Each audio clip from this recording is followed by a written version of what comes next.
All right, let's talk about some unique and defining properties and behaviors of waves, things that they do that let us know they are waves. And these are going to be really important later on when we talk about light.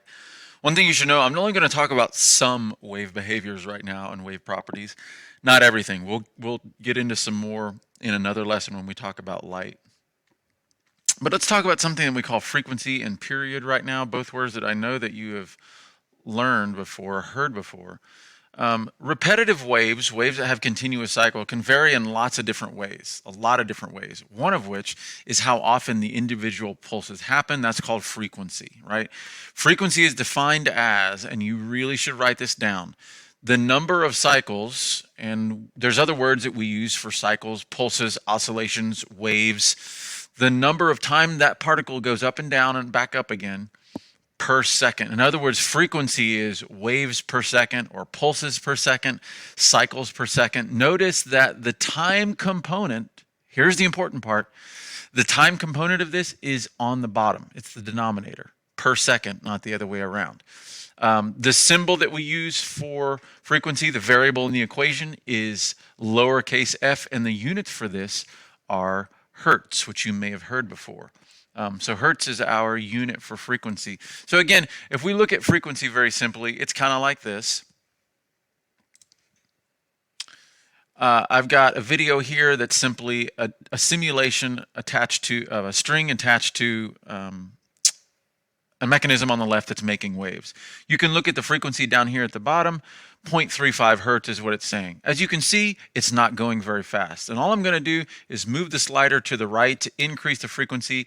It makes that thing on the left go faster and faster and faster. This is what we mean by frequency. All that's changing right now about this wave is how fast the molecules are going up and down, how often that wave is occurring. So you can see very easily this is a really obvious, good illustration of frequency. And then you can take the frequency back down and it looks different like it did before. So that's kind of what we mean by frequency. Now, frequency is related to another concept, which is called period. Very, very closely related. If frequency is the number of waves per second, then period is the time it takes for one cycle or one pulse or one oscillation, one wave. It's the amount of time it takes for that to happen. So period is the exact inverse of frequency. Frequency is waves per second. Well, period is now seconds per wave. Notice the time component is on the top. Frequency is waves per second. Period is seconds per wave. We put seconds on the top, or seconds per pulse, seconds per cycle, seconds per oscillation, however you want to call it. Really important here. The variable we use for period is capital T in the equation. We've actually had this before when we talked about circular motion before for the same reason. Circular motion, the period was the amount of time it took to go one time around the circle. That's one cycle. This is the amount of time it takes for one cycle. That's why we use the same term for it. And the units for period are seconds, specifically seconds per cycle. And that's what it is. As I said, frequency and period are inverses of each other. Now you'll have this equation given to you. Frequency equals 1 over period, because it's the inverse of period, or the reciprocal of period. You won't be given this one, but you should know it, because all you're going to do is take period and frequency and switch them. They're both inverses of each other.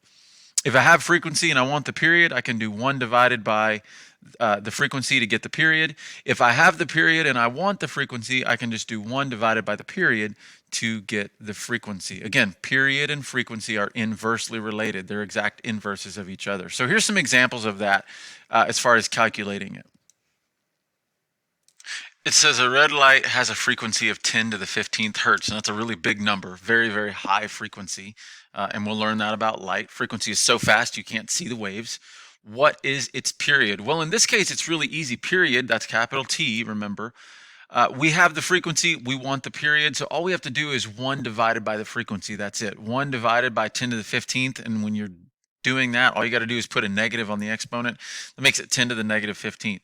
So 1 times 10 to the negative 15th is the period. 1 times 10 to the negative 15th seconds per wave. That's really low. And that should make sense to you, though, because if we got this many waves per second, it should make sense that each single wave should take place in a very, very, very small amount of time because we have to fit this many in every second. So that's kind of an explanation of why those should be inverses of each other. Here's another one.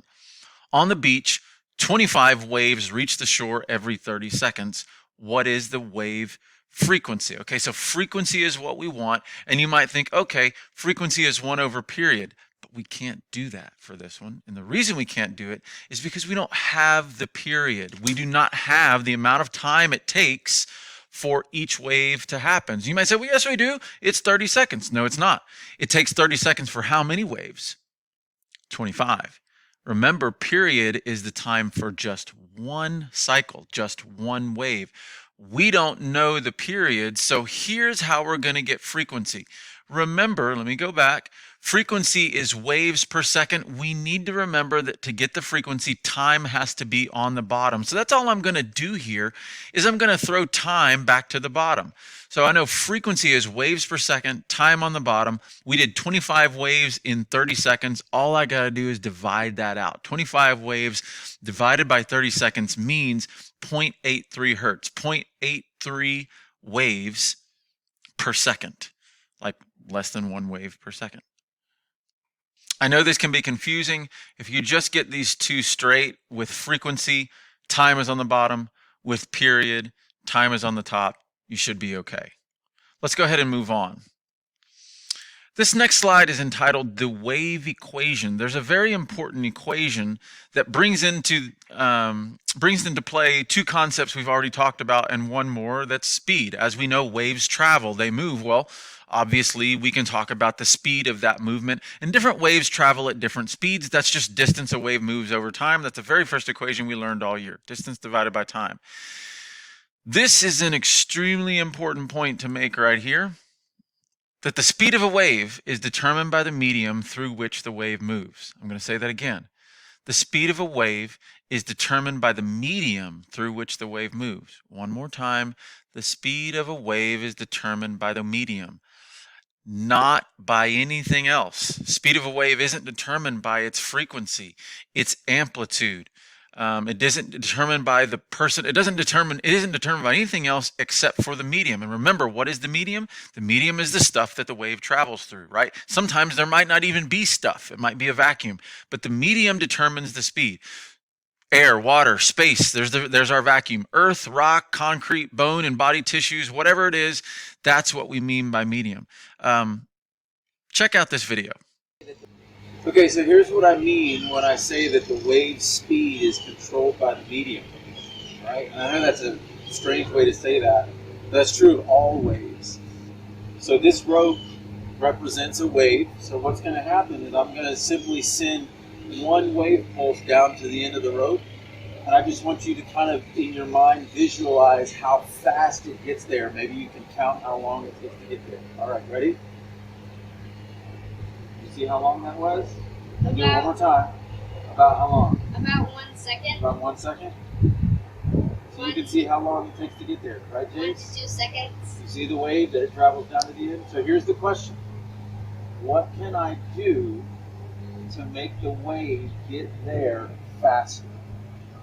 What can I do to make the wave go faster?